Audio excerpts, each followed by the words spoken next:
I know that touches your heart. You have spoken about it, and you have even criticized us about the way we go. I want to concede, and I have done that before, that there are times we have not been as quick as we are required to do. But we have challenges which some people, even, and I want the members of the public to understand this. Right now, my people are hearing some of the corruption cases that have come to Milimani. In fact, 10 of them, 10 magistrates are not doing anything else except hearing those cases. The problem we have here, Your Excellency, is this.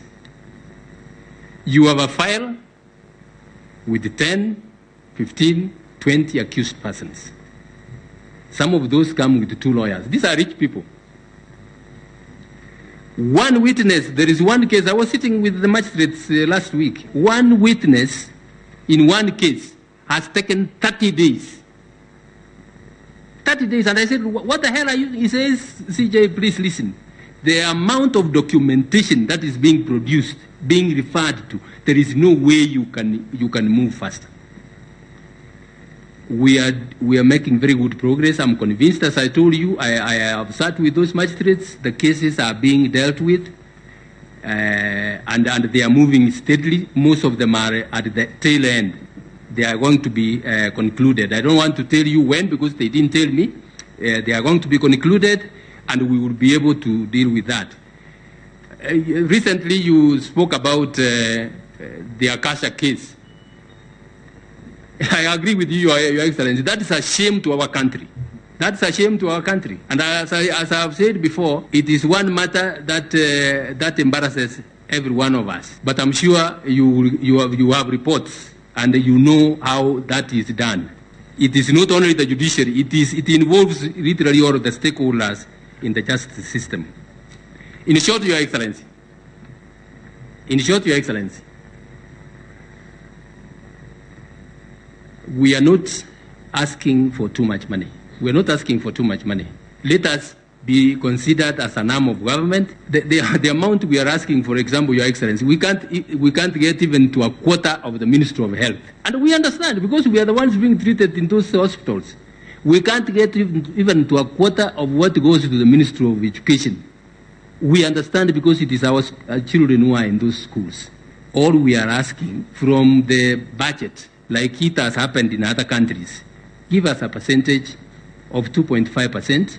Start with even 1.5%, and we will be able to run our affairs smoothly. We will be able to move judges from one station to another when there is a backlog in one station, and we will be able to go ahead and deal with the cases.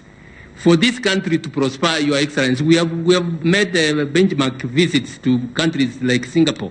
Singapore hears cases in less than 2 years. Ours, and you know, we are a very litigious society. We file cases literally on every dispute that we have. Like people from, I don't want to mention communities because I might be lynched. They say tukutana kotini.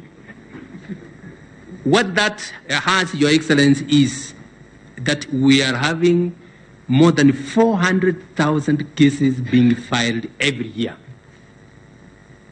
With the resources, with the human resources we have, we are able.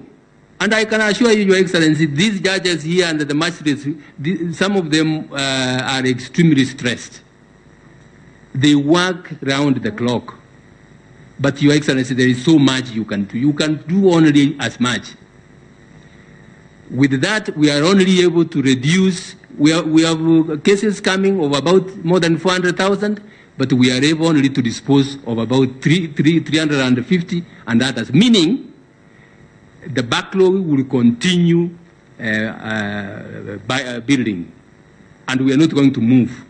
And as I said, Your Excellency, we are going to have very, very serious problems if we cannot get resources so that we move forward. Lastly, Your Excellency, I want to mention about our people in the diaspora.